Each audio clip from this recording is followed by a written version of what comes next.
Bismillahirrahmanirrahim. Alhamdulillahirabbil alamin. Wassalatu wassalamu ala nabiyyina Muhammad wa ala alihi wa sahbihi ajma'in. Allahumma faqihna fid-din wa 'allimna at-ta'wil waj'alna min ibadika as-salihin. Allahumma ta'alaina bi futuhil 'arifin wa rzuqna fahman nabiyyin wa zidna 'ilman nafi'a wa lisanan dhakira وقلبا خاشعا وعملا متقبلا ورزقا حلالا طيبا واسعا والحمد لله رب العالمين. Amin. Assalamualaikum warahmatullahi wabarakatuh.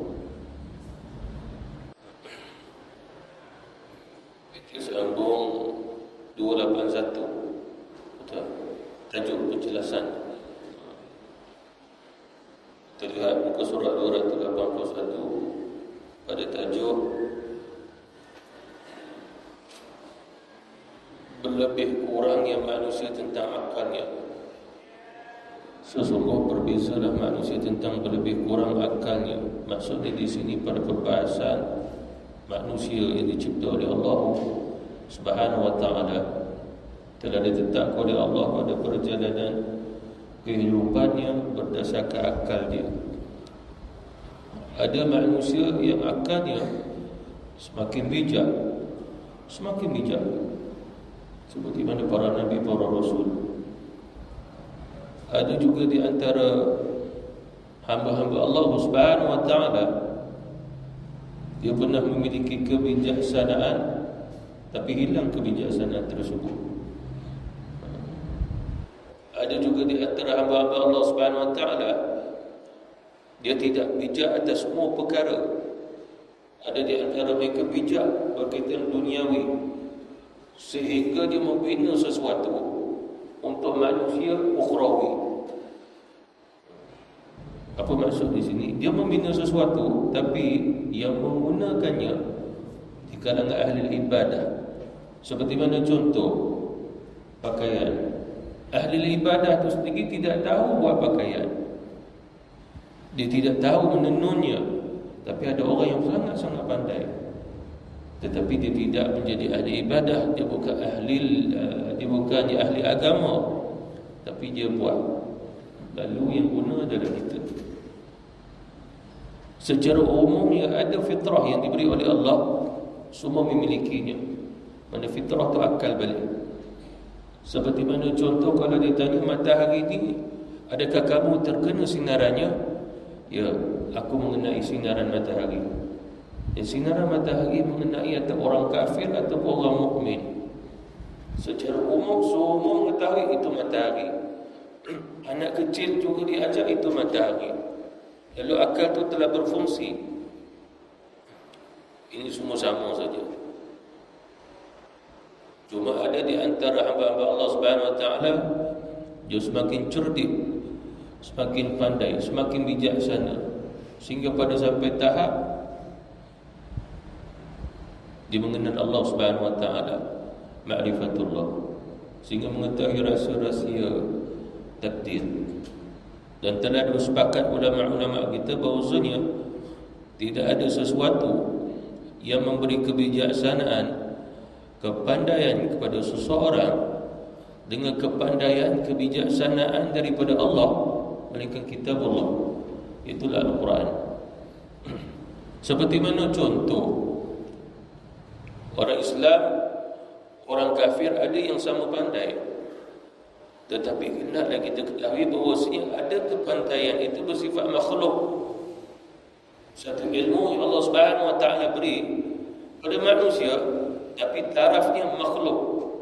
Seperti mana contoh yang perlu kita ketahui bahawasanya ilmu yang memberi manfaat bukan difahami seperti mana buat kereta, buat rumah, buat jalan raya.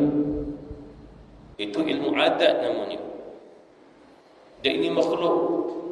Tetapi ilmu berkaitan ma'rifatullah, mengenal dan berimannya takdir, beriman tentang akhirat, itu ilmu Allah Subhanahu wa taala. Ini saja yang nafi'an. Bahkan dengan ilmu ini saja yang dapat menghampirkan diri kepada Allah. Oleh kerana itu kita tidak mengatakan seseorang yang buat rumah boleh menghampirkan diri kepada Allah. Orang yang buat jalan raya boleh menghampirkan diri kepada Allah. Orang yang main bola sepak menghampirkan diri kepada Allah. Tidak. Dan itu makhluk. Makhluk dengan makhluk tidak dipilih untuk menghampirkan diri kepada Allah. Tetapi ilmu daripada Allah Subhanahu wa taala itu qadim. Dia nafi'an, dia nur, dia hudan, dia syifaan. Ini saja yang dapat menghampirkan diri kepada Allah. Itulah maksudnya ibadah, zikrullah, selawat. Bahkan Allah Subhanahu wa taala berfirman, "Innallaha wa malaikatahu yusholluna 'alan nabi, ya ayyuhalladzina amanu shallu 'alaihi wa sallimu taslima." Soalannya, ini berkata ilmu di peringkat-peringkat ilmu manusia, ilmu-ilmu yang diberi oleh Allah Subhanahu wa taala di antara kita umat Islam. Mungkin tuan-tuan puan-puan baru mendengarnya. Kalau ditanya, Allah Subhanahu wa taala berselawatan Nabi, begitu juga para malaikat. Hanya saja maksud selawat Allah kepada Nabi bila Allah Subhanahu wa taala berselawatan Nabi, sedangkan Quran sifatnya qadim. Qadim maksud terdahulu, tidak ada kaitan dengan baharu makhluk. Quran sifat kalam Allah Subhanahu wa taala bersifat qadim, terdahulu. Lalu di sudut logik yang boleh diterima, Allah Subhanahu wa taala belum menciptakan alam. Tetapi adakah Allah telah berselawat atas Nabi? Alam belum diciptakan, mana Rasul tidak diciptakan, rohnya belum, nurnya belum. Seperti mana Nabi Rasulullah, suatu Allah Subhanahu wa taala ada, tidak ada makhluk bersamanya. Kalau ada makhluk, nescaya bersalahan di sudut kefahaman. Bagaimana selain pada Allah bersama dengannya tapi tarafnya makhluk? Kalau dikatakan Allah tak menciptanya, cuma dia makhluk, mustahil di sudut akidah. Mustahil. Ini menunjukkan ada selain pada Allah bersifat qadim juga. Bersalahan. Jadi akal tadi mesti mengetahui mana yang disebut sebagai qadim, mana yang bersalahan dengan sifat qadim.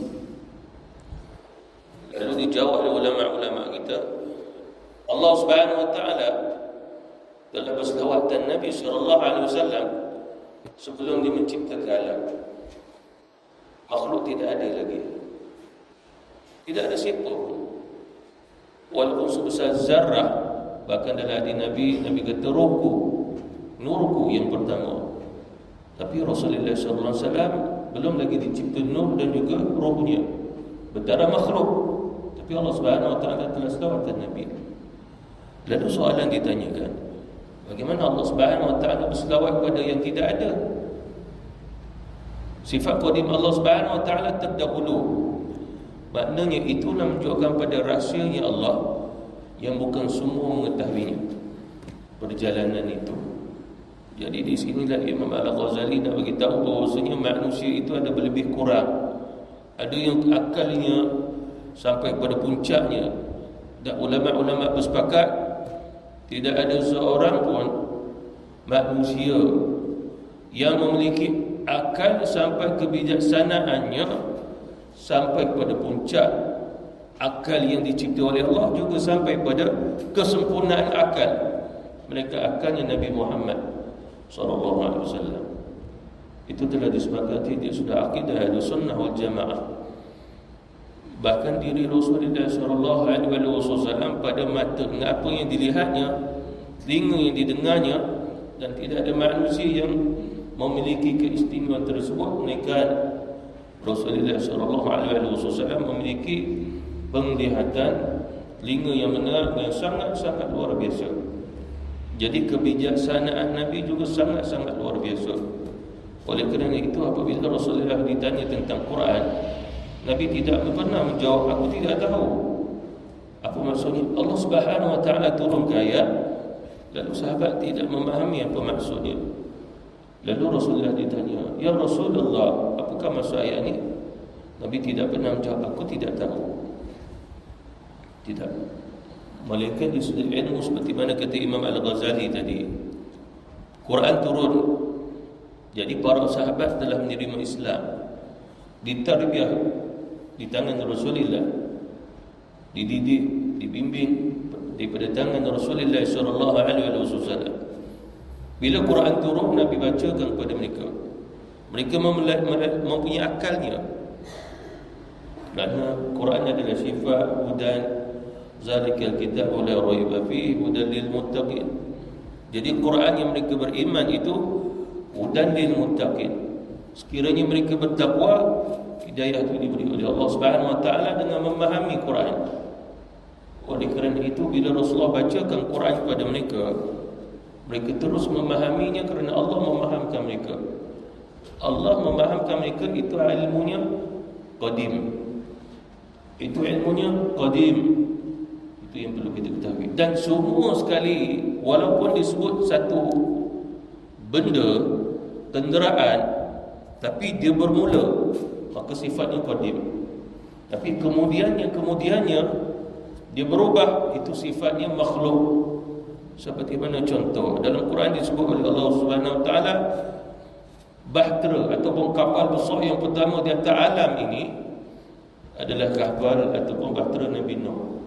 Dalam Quran Allah Subhanahu wa taala menyebut yang mengajar untuk membina bahtera itu adalah Allah Subhanahu wa taala sendiri.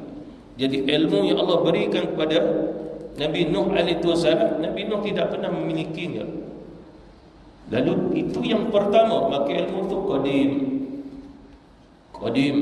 Lalu Nabi Nuh alaihi wasallam pun membina dia satu persatu daripada bi'ayunina. Bi'ayunina maksudnya atas panduan Allah Subhanahu wa taala. Kata, wahai Nuh, tanam pohon ini, biarkan sampai 100 tahun. Dah selesai, tebang, potong gini, susun gini, dan semua dibuat di atas bukit yang tertinggi. Ini ilmunya qadim. Tapi setelah itu, anak cucu Nabi Adam alaihissalam, manusia ini dengan pemikiran dan akal dia bercambah dengan zaman, dengan situasi keadaan, dengan kecanggihan yang ada, maka dia pun buat macam-macam jenis. Ada enjin bergerak begini, bergerak begitu. Ini sifatnya makhluk. Itu yang kita perlu ketahui. Jadi dia kata Imam Al-Ghazali, ilmu lebih berkurang akalnya ini. Yang perlu kita fahami adalah, seseorang kalau sekiranya menguasai ini ilmu makhluk tapi tidak mengetahui ilmu qadim, dia bukan orang yang akalnya sempurna. Siapa orang yang berakal sempurna? Yakni nak mengetahui ilmu yang qadim. Salat bukan ilmu makhluk, ilmunya qadim. Semua ibadah kepada Allah, wa ma khalaqtul jinna wal insa illa liya'budun. Semua ilmu tentang ibadah kepada Allah sifatnya qadim. Seperti mana contoh, Allah perintah kita selawat dan Nabi, perintah itu qadim. Perintah itu qadim. Allah Subhanahu wa taala perintah kita, wa aqimus salat, dirikan salat, kutiba alaikumus shiyam, perintah untuk puasa Ramadan. Dan ilmu itu qadim. Ini yang sebagai ini adalah usul di sudah akal, agar kita mengetahui. Bila kita tengok manusia, kadang-kadang kita kata dia bijak, dia pandai, tapi kita tersalah. Kepandaiannya pada ilmu makhluk, bukan ilmu qadim. Ilmu daripada Allah, min ladunna ilma, seperti mana firman Allah, wattaqullaha wa yu'allimukumullah. Kamu bertakwa kepada Allah, Allah Subhanahu wa taala memberi satu ilmu yang Allah sendiri mengajar kamu ilmu itu. Para sahabat memilikinya. Quran dibaca oleh Rasulullah, lalu mereka tak minta Nabi menafsirkannya, menjelaskannya. Itu pasal tafsirul Quran, dia tidak panjang. Ada ayat yang tidak ada tafsirannya, ada ayat yang tidak ada tafsirannya, kerana masing-masing para sahabat hudan lil muttaqin. Allah Subhanahu wa taala beri hidayah, maknanya ilmu pada akal mereka sehingga memahami ke kitab Allah. Tak perlu penjelasan kerana ayat Quran al-bayan. Maksud al-bayan ada telah jelas. Ini orang yang akal sempurna. Inilah orang yang akalnya lebih. Itu yang perlu kita ketahui. Jangan kita memandang seperti mana orang yang membina kenderaan, kapal terbang, roket, sehingga berjaya pergi ke angkasa. Orang yang akalnya lebih. Jangan beranggapan demikian. Orang ni sangat-sangat cerdik, orang ni genius agaknya. Tidak. Di sudut Islam tidak geniusnya Rasul. Kerana ilmu makhluk. Ilmu yang qadimnya apa? Lihat bagaimana burung boleh terbang ke atas angkasa, boleh terbang ke atas udara. Ilmu yang kita lihat itu qadim. Tanaman yang kita tanam naik ni Allah tumbuhkannya. Ilmu itu qadim. Inilah ilmu Al-Ghazali nak mengajar kita bahawasanya lebih kurangnya akal ini berbeza. Jadi yang saya maksudkan adalah cara kita memandang manusia, memandangi alam, ajar jangan tersilap. Itu pasal mengapa ulama-ulama dimuliakan, sebab ilmu yang mereka miliki qadim. Itu pasal ada ulama-ulama dia tidak tahu bercakap bahasa Inggeris, menulisnya ada ulama di antara ulama begitu. Sebab ilmu bahasa Inggeris ilmunya adalah makhluk, tapi Arabiah ilmunya adalah qadim. Dan Allah Subhanahu wa taala bila berkalam kata ulama, walaupun kalam Allah bukan huruf, bukan kalimah, tetapi yang difahami oleh ulama-ulama kita, Jibril membacanya dalam bahasa Arab. Kata Abdullah bin Abbas radhiyallahu anhu, setiap kali Jibril alaihi wasallam bacakan kepada para rasul kitab-kitab itu wahyu, semua dalam bahasa Arab. Walaupun Nabi Musa bukan Nabi Arab, Nabi Sulaiman bukan Nabi Arab, Nabi Daud bukan Nabi Arab. Sebab Nabi Daud diberi ini kita Zabur. Nabi Isa bukan Nabi Arab, tapi dibaca wahyu dengan bahasa Arab. Sebab Rasulullah kata bahasa Arab itu bahasa yang pertama dalam perbicaraan dunia, alam ini sendiri. Bahkan dalam Quran yang telah kita pelajari ayat sebelum ni, alastu bi rabbikum, kata Imam Muhyiddin bin Arabi, surah ulama akidah Ahlussunnah wal Jamaah, dia kata bahawasanya yang pertama, huruf yang pertama yang pernah diterima akal adalah hurufnya alif. Allah alif, alastu bi rabbikum, huruf alif, alastu yang pertama. Sehingga huruf alif inilah yang menunjukkan kepada wahid ahad. Yang bertanya itu wahid, Allah yang Maha Esa. Jadi itu yang dimaksudkan manusia. Bila dia memandang manusia, kebijaksanaan itu yang dilihatnya bukan pada makhluk tadi, ilmu makhluk, ilmu yang baharu-baharu ni. Itu pasal turunnya Quran. Allah Subhanahu wa taala melarang Nabi memandang takjub benda-benda yang bersifat makhluk tadi. Orang Yahudi pandai membina, pandai buat pasar, pandai buat bangunan. Lalu Rasulullah memandang, para sahabat memandang, hebat. Lalu Allah Subhanahu wa taala menegur, wala tu'jibaka, jangan kamu takjub ya Muhammad, jangan takjub. Bahkan kapal terbang naik ke udara pun jangan takjub, itu makhluk. Tapi apabila burung boleh naik ke atas udara, itu takjub. Sebab Allah Subhanahu wa taala sebut dalam Quran bahawasanya dalam surah Al-Mulk, boleh saja Allah Subhanahu wa taala menahannya sayap burung tadi sehingga tak boleh dia terbang. Dia pun cari jalan macam mana nak landing, dah tak boleh nak begitu. Itu ilmunya qadim. Itu yang maksudnya. Sebab tak ada campur tangan makhluk. Mana ada burung yang bercampur tangan dengan makhluk? Dalam penciptaan burung tu sendiri tak ada campur tangan makhluk. Dia jadi qadim. Itu yang perlu kita ketahui. Itulah maksud lebih kurangnya akal.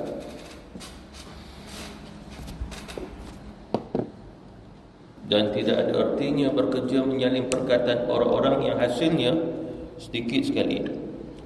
Akan tetapi yang lebih utama dan yang penting ialah bersegera menegaskan kebenaran. Bismillah. Maksudnya lagi di sini bahawasanya apabila kita memandang melalui akal, seseorang perlu memandang melalui akal. Itu yang saya telah baca ke hadis Rasulullah, faqarrab anta biaqlika, hendaklah kamu menghampirkan diri kepada Allah dengan akal kamu balik. Akal kamu lah cara bagaimana nak memandang Allah Subhanahu wa taala. Akal kamu lah nak merasai Allah memandang kamu. Apabila kita beribadah, dia musyahadah, ka'annaka tarahu, seolah-olah kamu memandang Allah. Tapi kalau kita tak dapat maqamnya musyahadah, maka jangan terlepas untuk mendapat maqamnya muraqabah, merasai. Fa innahu yaraka, Allah Subhanahu wa taala melihat kamu, mengetahui keadaan kamu sampai ke dalam hati kamu, sampai cita-cita kamu, sampai apa yang kamu niatkan, sampai apa maksud dalam hati kamu, sampai apa yang kamu bayangkan, apa yang kamu khawatirkan, lintaskan. Itu muraqabah. Dan ini semua berkaitan dengan akal. Jadi mengapa ulama-ulama kita dia menjadi mulia, dia hebat, tidak lain kerana ini semua. Mengapanya kita memandang Imam Al-Ghazali seorang yang hebat ilmunya? Kerana akal dia, kerana akalnya. Lalu tu yang kata Imam Al-Ghazali bahawa yang penting adalah menyampaikan al-haq, kebenaran, bukan copy paste. Lepas tu kita share, sehingga orang yang copy tadi pun dia pun tak tahu apa sebenarnya yang dia share. Dia tidak tahu. Sebab akal manusia ni ada peringkat-peringkat.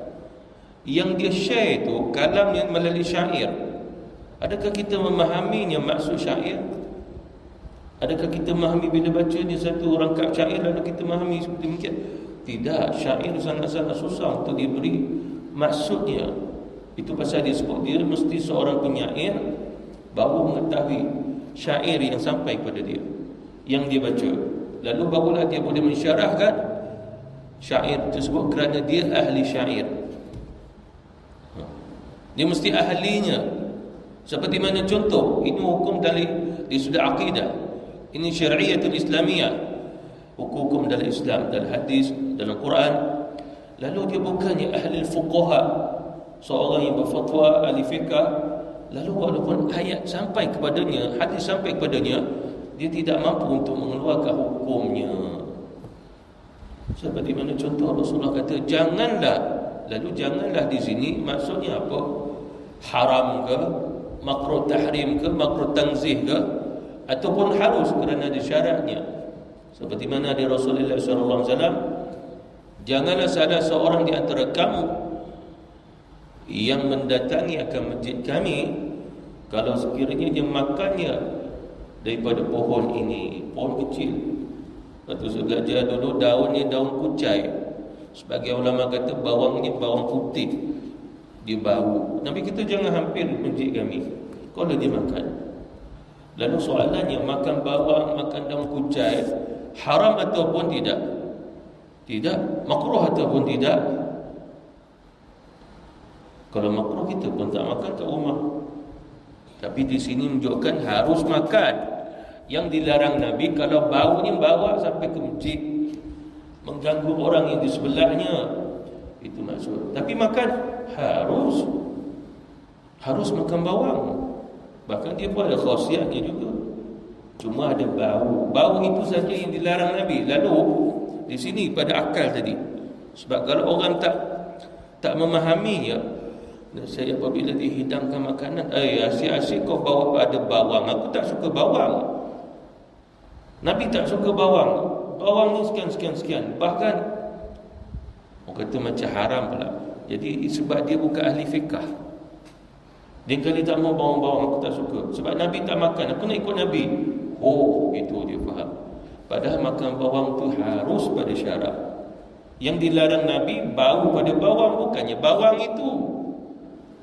Itu maksudnya. Seperti mana dak, itu binatang tengah padang pasir itu, dia bukan biawak, dia nama dak lah. Kalau biawak macam kita faham lah biawak. Dia bukan biawak, haram makan biawak. Tapi dak itu harus. Lalu Rasulullah tidak melarangnya, tidak mengharamkannya. Cuma Nabi bagi dia agak jijik. Nabi tak kata haram, cuma kata Nabi jijik. Bila jijik, maka dia tak boleh nak makan. Sebab jijik, mana ada orang nak makan yang jijik? Sayyidina Umar dilihat delicious sampai menjilat-jilat jari. Lalu Rasulullah kata, ya Umar, kau suka makan? Makan. Hanya saja aku tengok ya Umar macam nak muntah. Maka di sinilah hukum yang perlu kita fahami. Lalu bila orang tu ahli fiqh, fuqaha, dia boleh menjelaskannya. Itulah maksud akalnya lebih memahami fiqh. Kita kena belajar dengan orang macam ni. Jangan belajar dengan orang Nabi tak makan, kita jangan makan. Kalau begitu kau jangan makan nasi, Nabi tak makan nasi, oh tak boleh tinggal. Itu. Oleh kerana itu jangan cakap macam tu. Nabi tak pernah makan kari kepala ikan, oh itu pun tak boleh tinggal tu. Itu. Nabi tak pernah masak lomak tu, masak lomak cili. Nabi tak pernah makan. Lalu jangan berbicara demikian. Kenapa Nabi tak makan ya? Orang tanya balik, kenapa Nabi tak makan? Lalu bila dia bertanya, akal dia tu menunjukkan pada kerendahan dia. Orang yang lebih akalnya perlu menjawab. Itu pasal soalan ni jangan ditanya kepada orang yang lagi rendah atau sama level akal dia. Dia kena bertanya kepada orang yang tinggi akal. Ulama-ulama yang akan jawab. Lalu kalau ditanya, mengapa ya Rasulullah sallallahu alaihi wasallam tak makan nasi? Lalu ulama kita jawab, kerana di Madinah tak masuknya beras. Tetapi daerah yang lain ada beras, tapi beras tu bukan macam beras kita. Ada jenis dia. Sebab dalam hadis sahih riwayat Imam Ahmad, Nabi memujinya beras. Nabi kata, hidup orang mukmin macam ar-raza. Ar-raza itu adalah beras ataupun padi. Dalam hadis ar-raza telah disepakati itu beras, itu nasi daripada padi. Nabi tahu tu semua. Contoh yang lain, saya dah tak mau makan gula dah. Kencing manis ke? Bukan sebab kencing manis, sebab saya dapat tahu Nabi tak pernah makan gula. Nabi tak pernah makan gula. Kenapa tak ada gula? Lalu tanya dia balik, kita hari ni makan gula, gula mari mana? Daripada pokok tebu dia tebu gula. Okey, kemudian macam mana diproses? Masuk kilang. Zaman Nabi ada ke kilang tu? Jadi mesti orang yang lebih akal ni menjawab orang yang rendah akal tadi. Jadi dunia ini mengapa dia jadi huru hara? Soalan ditanya tapi yang jawab rendah akalnya. Yang tingginya apa? Dia nak itu, dia nak ini, penguasaan. Dia nak memegang itu, nak memegang ini. Dia nak merampas itu, nak merampas ini, orangnya. Lalu soalan ni sampai kat dia. Jadi akhirnya dunia akan menjadi porak-poranda. Tu.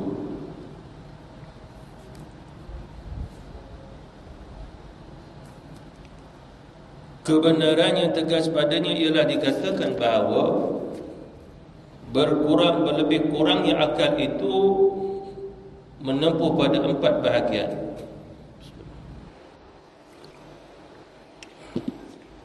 Selain daripada bahagian yang kedua, iaitu ilmu daruri. Ini pada usul dulu.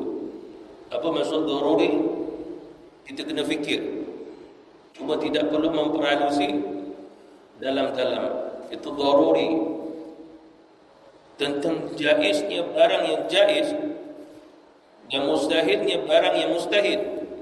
Apa maksud di sini? Barang di sini bukannya barang yang kita faham, tapi sesuatu keadaan. Itu maksud dia. Ini bahasa lama.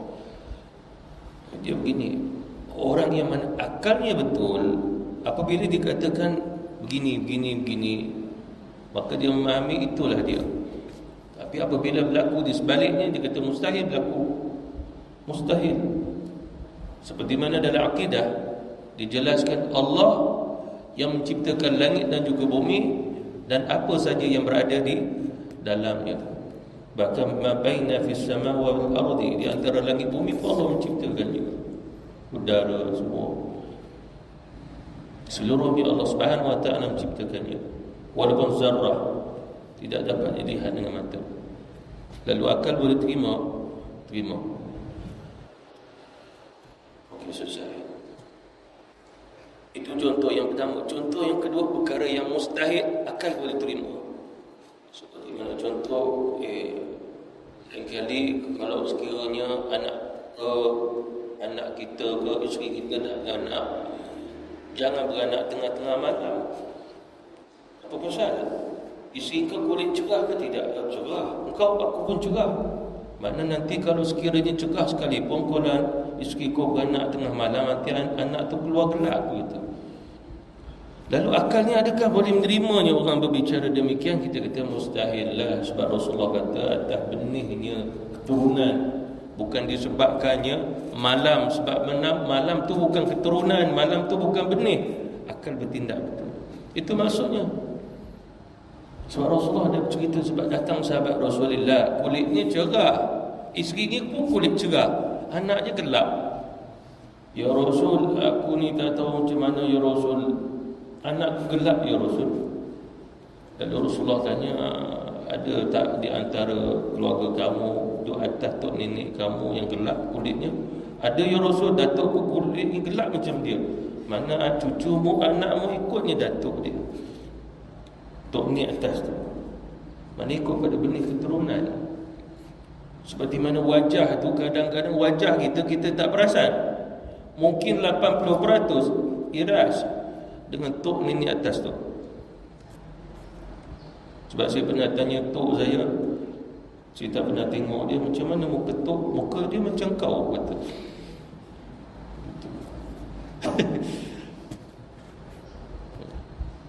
Mudah.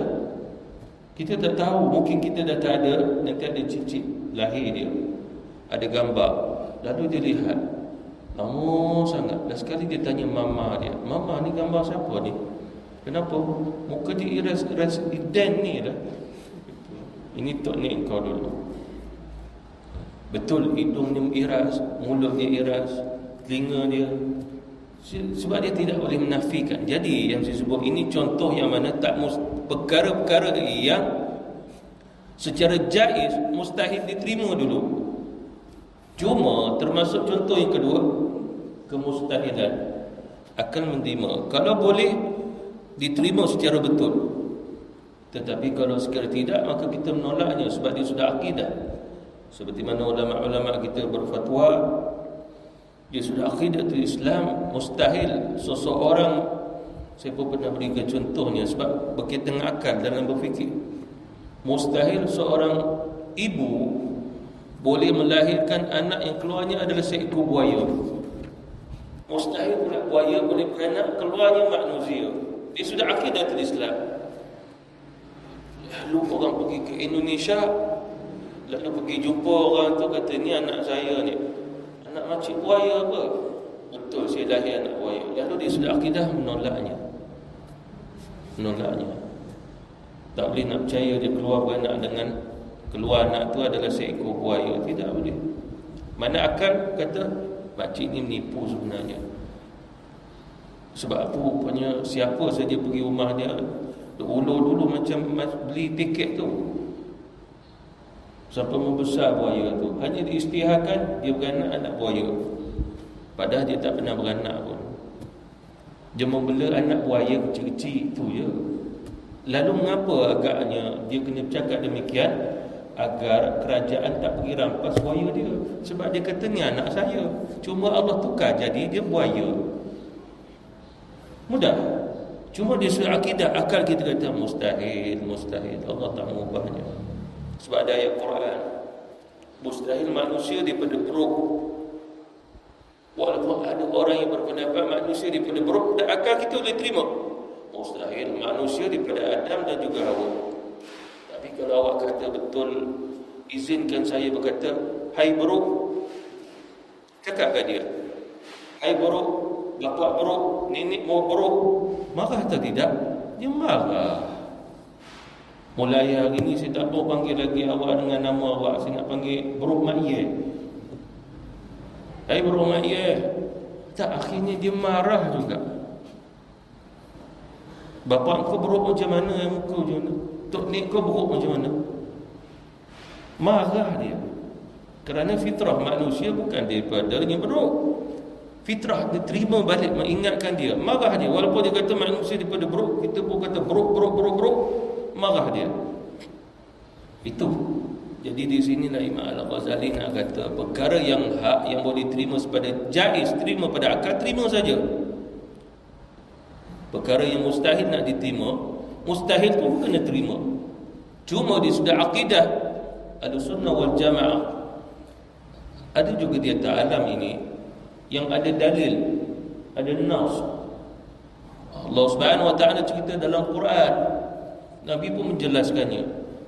Seperti mana sebahagian di kalangan Bani Israel, Allah Subhanahu wa taala tukar dia daripada manusia jadi buruk, daripada manusia jadi khinzir, jadi babi. Allah yang tukar, bukan mereka tukar diri mereka. Jadi manusia tiba-tiba beranaknya je, ada anaknya buaya, kita kata mustahil lah. Bahkan di sudut logik, kalau benar-benar berlaku, kamu pun takkan bela anak buaya. Kamu pergi letak dia lah, biar dia hanyut kat sungai. Kerana bukan fitrah kamu. Kalau berlaku sekalipun di sudut fitrah, seorang ibu tak nak menyusukan, yang mana anak dia buaya. Kalau berani, tidurlah dengan dia. Dalam keadaan jangan bagi dia makan, biar dia berlapar. Kecil-kecil ia ada, tunggu dia besar sikit, gemuk-gemuk sikit, tidur dengan dia. 3 hari 3 malam jangan bagi makan lah, tidur tengok. Kalau bangun-bangun tu kaki hilang, tangan hilang, betul lah tu. Bukan anak kau lah tu. Sebab semua cerita ini dah ada Allah tunjuk di atas dunia. Allah dah tunjuk. Orang bela ular daripada kecil, ular tedung tu, sampai besar buat persembahan, akhirnya mati disebabkan kena patuk ular tu juga. Ada seorang di India tu, dia belanya gajah daripada anak, sampai kebesar gajah pijak dia. Saya pernah tengok satu video, orang ni belanya singa daripada kecil, anak. Tak tahu singa tu marah dia hari tu, dia gigit tangan dia, tuan dia putus. Mengapa agaknya? Itu bukan fitrah. Buaya bukan tempat nyata kata ke rumah kita. Harimau pun bukan berada dalam rumah kita. Fitrahnya adalah dekat hutan sana. Fitrah dia. Bila saja dah bawa lari itu semua, dia tidak akan seimbang. Hati manusia ni dah jadi hatinya haiwan. Itu pasal dalam Islam dilarang membela haiwan-haiwan yang saya sebutkan tadi, kerana hati dia akan pergi pada sifat kehaiwanan. Itu Nabi larang. Nabi sangat melarangnya. Bahkan Nabi kata, anggaplah akak ular itu seperti mana musuh kamu. Kalau musuh takkan kamu nak bela dan cium dia. Nabi berkata demikian. Bahkan Rasulullah melarang kita menternaknya harimau, singa macam menternaknya kambing-kambing. Nabi melarangnya kerana jiwa tadi.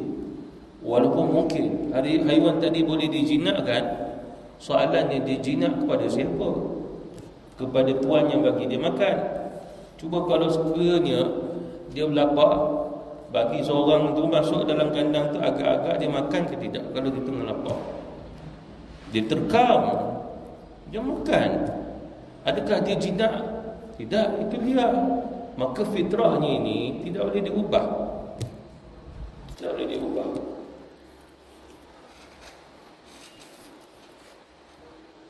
Orang yang mengetahui bahawa dua adalah lebih banyak daripada satu, maka dia mengetahui juga mustahil ada satu tubuh itu pada dua tempat dan adanya satu benda itu qadim atau hadis. Ini tambahan lanjutan lagi ni. Sebab begini, seorang Islam mukmin, insya-Allah Allah fahamkan dia sebab dia ada nur, diberi hidayah nur dengan nur Islam dan nur iman. Tapi bagi orang kafir, bukan mudah dia nak menerimanya. Itu perbezaan kita dengan orang-orang kafir. Dan diberikan contoh di sini, manusia hanya ada satu hati. Satu hati. Lalu bangunlah seseorang mengatakan, ya betul, tapi saya memiliki dua hati. Lalu kita menjawab bahawasanya dalam Quran disebut oleh Allah Subhanahu wa taala tidak menciptakan dalam satu tubuh manusia qalbai fi jawfi. Qalbai, dua hati dalam satu tubuh dia. Lalu kalau dikatakan dia memiliki dua ni akan hati, maka kita kata tidak.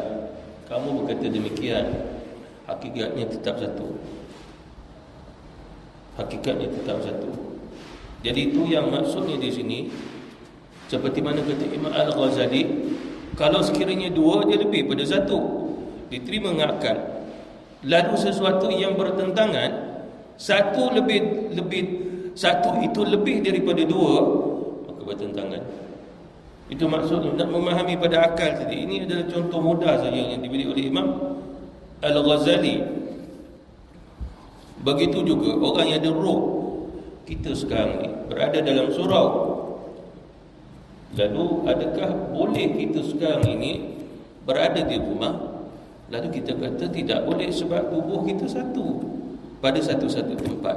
Mustahil kita di sini kemudian pula ada di tempat yang lain. Tapi orang melihat, bukan anak kita, cucu kita kata, tadi nampak nenek dekat rumah, tapi bila call kata nenek kat surau. Saya sendiri tengok nenek tengah berbaring. Lalu kita jawablah, mungkin tu jelmaan ataupun belaan nenek. Itu saja.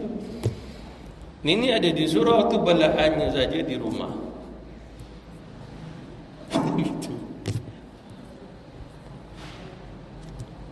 Itu maksud dia sudah akal. Begitu juga qadim dan juga hadis. Hadis itu bersifat baharu makhluk. Seperti mana contoh? Dia sudah akidah. Selain daripada Allah, makhluk. Tapi Allah dikenali dengan namanya, sifatnya, perbuatan, itu makhluk. Bukan. Yang makhluk nama sebutan. Allah makhluk, Ar-Rahman makhluk. Tapi sifat pada zatnya Allah Subhanahu Wa Taala, zat dia itu bukan makhluk. Yang kita tulis alif lam lam ha, alif lam ra, ha mim nun, Ar-Rahman. Itu nama Allah. Itu adakah makhluk atau tidak? Itu makhluk.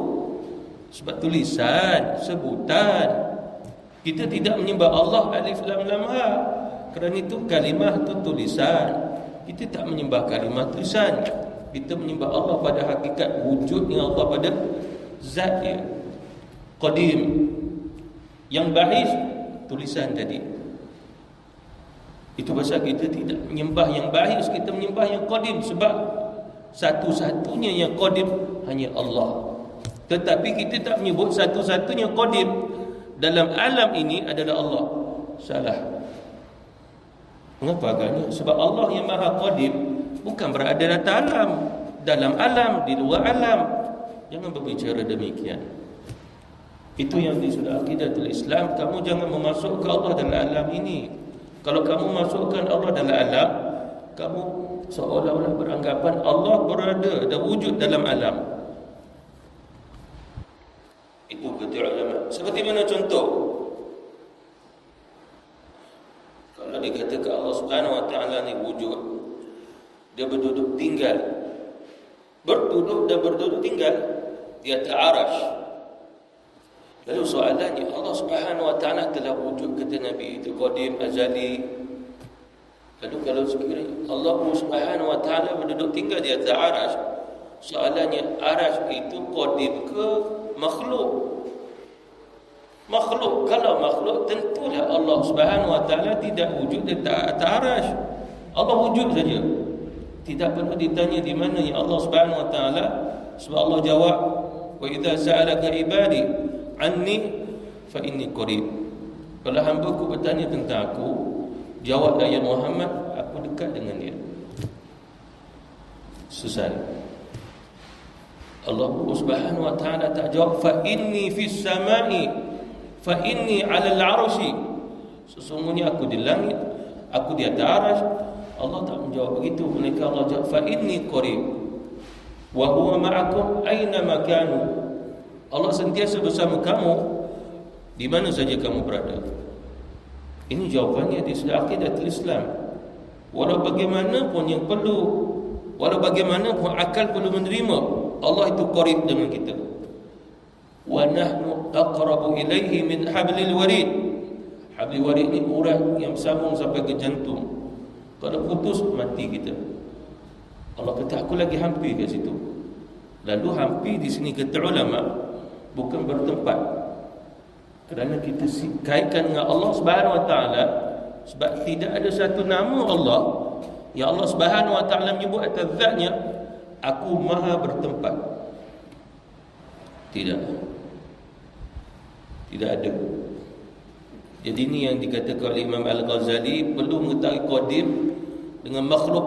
Hadis tu baharu tadi, mukhalafatul awadis, kesalahannya Allah Subhanahu Wa Taala daripada segala yang baharu. Jadi kalau dikatakan Allah Subhanahu Wa Taala dia wujud qadim di atas arasy, maka arasy juga qadim. Ini kesalahan di sudah akidah Ahlussunnah wal Jamaah. Kalau sifatnya qadim, arasy pun boleh jadi Tuhan. Adakah berlaku begitu? Mustahil. La ilaha illallah. Tidak disebut la ilaha illallah wal arsy. Tidak ada Tuhan melainkan Allah dan arasy. Tidak, melainkan arasy itu ciptaan Allah, dia baharu. Jadi itu yang akal perlu menerimanya. Bila kita dapat memahaminya, mustahil manusia boleh cipta makhluk walaupun sebesar zarrah. Mustahil. Apa maksud di sini? Makhluk ni dia hidup, ada roh, ada jiwa, walaupun sebesar zarah. Seperti mana virus, bakteria, sangat-sangat halus. Kena satu teropong canggih pun nampak dia bergerak. Soalannya, adakah ini makhluk? Jawapannya makhluk. Soalannya lagi, siapa cipta dia? Jawapannya Allah. Adakah manusia boleh menciptakan ini semua? Mustahil. Itu pasal kita tak boleh menyatakan bahawa virus ni COVID ciptaan manusia. Kesalahan di sudah akidah. Kesalahan. Ini semua daripada Allah. Sebab wabak ini, virus ini, daripada zamannya Nabi Nuh dah ada. Bahkan kata Nabi, wabak berlangsung setiap zaman. Nabi bermimpi ada orang perempuan yang sangat hitam masuk ke Madinah. Lalu Nabi menakwilkan itu wabak dah masuk ke Madinah. Lalu Rasulullah berdoa, Allahumma jannibna minal wabak. Mustajab. Nabi pun bermimpi balik, perempuan hitam tadi keluar pada Madinah. Nabi takwilkan wabak dah keluar pada Madinah. Tapi wabak tu bukannya perempuan hitam tadi. Ditakwilan mimpi Nabi. Jadi soalannya, ini wabak ni semua daripada siapa? Manusia ke? Tangan manusia daripada makmalnya ke? Tidak, asalnya daripada Allah Subhanahu Wa Taala. Cuma Allah Subhanahu Wa Taala memberi kemampuan kepada manusia seperti mana ayam. Dia bertelur. Sekarang ni tidak mahu disenyawakan dia. Macam mana nak telurkan dia? Lalu manusia pun fikir, buat itu, buat ini. Bahkan ada kambing yang klon pun ada. Manusia klon pun ada. Dia fikir. Cuma soalannya yang menyebabkan keluarnya telur, pecah telur, ada anak ayam, siapa? Allah Subhanahu Wa Taala. Sekadar itu saja campur tangan manusia. Tapi nak mencipta daripada tak ada jadi ada, itu mustahil. Dia sudah akidah. Kalau berlaku, buat apa dia cipta? Yang virus, baik dia cipta sesuatu yang hidup, mati boleh hidup balik. Dan jangan risau, saya dah menciptakan roh, mati jangan risau. Bayar saya 1 bilion, masuk boleh tahan 1 tahun. Orang bilion duit saja akan beli. Mahal rupanya nak buat roh 1 bilion dia punya kos. Itu pun boleh tahan setahun. Mula-mula mahal lah sikit, lama-lama dah jual kat pasaran. Pasar Selayang pun dah jual roh dah. Mari roh. Sekilo singgit. Baik, murah je. Bolehlah tahan seminit makcik. Makcik nak berapa kilo? Nak beli 24 jam. 24 jam tu cuba sejam dulu makcik, 60 minit. Beli 60 RM60 harganya. Adalah caranya, orang tu mati bagi dia hidup balik. Cuma nak beritahu sejam je hidup. Lepas tu jadi balik kuntilanak tu. Kuntilanak. Tak, kita kata ini cerita-cerita mengarut lah. Ini cerita akal berterima. Mengarut. Betul. Macam cerita Tamil lah, kalau dia tumbuk negeri di sini, dia boleh terbang negeri ke ujung sana. Cerita Tamil kalau dia tumbuk, sangat mengherankan. Dia boleh tumbuk orang tu naik atas bukit dia. Lalu kita kata mengarut sungguh ceritanya, tapi kau pun mengarut tengok juga. Akal boleh menerima zahir batin, yang gelap, yang cerah, yang kanan, yang kiri, malam siang, manusia menerimanya kata fitrah. Cuma soalan, mengapa susah manusia nak terima Allah yang cipta ni semua? Kami nak tanya, langit di atas, bumi di bawah, siang malam, kamu kenal ni semua? Kenal. Laut kamu kenal. Cuma nak bagi tahu, Allah Tuhan kamu dan Tuhan saya yang menciptakan ni semua. Dia susah nak terima. Mengapa agaknya susah nak terima? Sebab dia darah daging dia dasbati, tanpa hidayah, tanpa dengan nur. Itu yang maksudnya Allah Subhanahu Wa Taala perintah dia belajar Islam. Bila dia faham, yashrah sadrahu lil Islam, Allah lapang hati dia untuk dia pun masuk Islam. Syarat dia perlu sampai dan mendengar judul seruan Islam. Kalau tidak, macam mana tiba-tiba dia boleh bangun jadi orang Islam? Seruan Islam perlu sampai dulu. Dia menjadi umat dakwah, kemudian umat istijabah. Dakwah dah sampai, istijabah dia terima dan dia Islam, maka lengkap dia sebagai seorang mukmin. Itu pakai pada kaedah, dan dia perlu menerimanya dengan akalnya. Wallahu ta'ala alam. Tanda di situ perenggan yang kedua. Bismillahirrahmanirrahim. Allahumma fa'alna bima 'allamtana wa 'allimna ma yanfa'una wa zidna 'ilma. Walhamdulillahi 'ala kulli hal wa na'udzu billahi min 'adzabin nar. Walhamdulillahi rabbil alamin. Amin. Jazakallahu khair.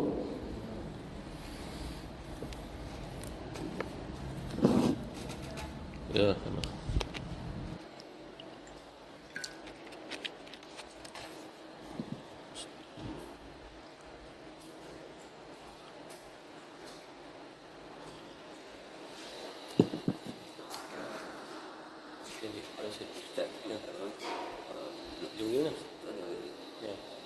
Tapi dia ada dalam